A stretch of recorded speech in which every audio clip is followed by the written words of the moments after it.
And now it's time for a Q&A from you, the viewers, and we'll take a copyright question here for the first one as we're on that topic already. Mr. Nobody wants to know why gameplay is just not a fair use. When we buy a game and play it in front of an audience, isn't that well within our rights as a consumer? And the answer is maybe, and it really is up to the copyright holder to determine whether or not you can do that. They own the IP to that game, and they can decide not to let you do that. Nintendo, of course, is famous for not letting people do that up until very recently. They were copyright claiming and taking revenue and doing all the things that a rights holder does. And if you think about it, if you were to go out and buy a movie and stream it on YouTube, that would not be something you could probably get away with. You will certainly get a copyright strike in the course of doing that. And game makers say, some do, that streaming a game is the equivalent of that. And if you look at some games that have a lot of story and have a lot of music and other elements to them that might resemble that of a motion picture, you could see where they might have a point there. The problem is with these fair use cases is that fair use is not something that you can point to and say, I am protected, because it really is up to the court to decide whether or not that is a particular fair use case. Every single case is its own thing.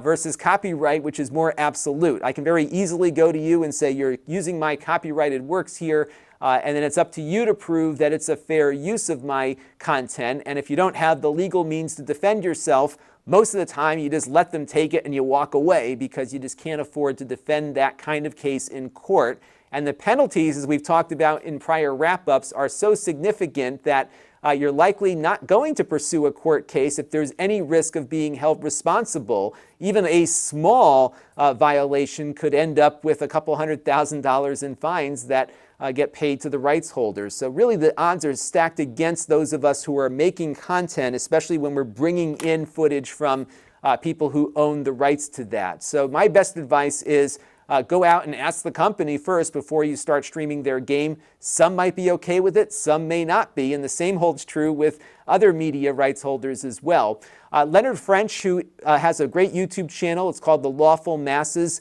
he had a very good point though. He said that in playing the game, you're actually changing the nature of the work, and it's your own change that is basically influencing how that game is played out.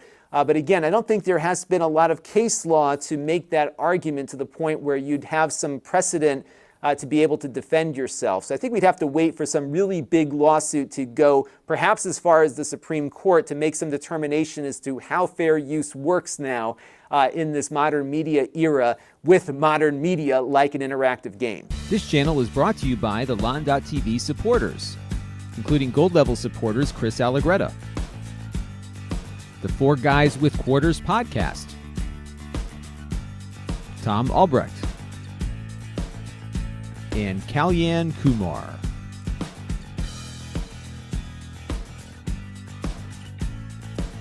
If you want to help the channel, you can by contributing as little as $1 a month.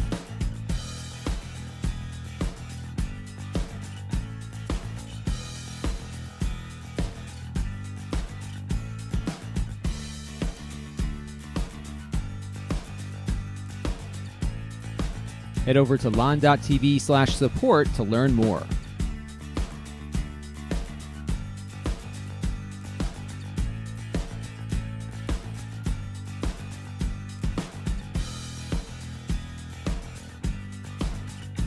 And don't forget to subscribe. Visit Lon.TV/s.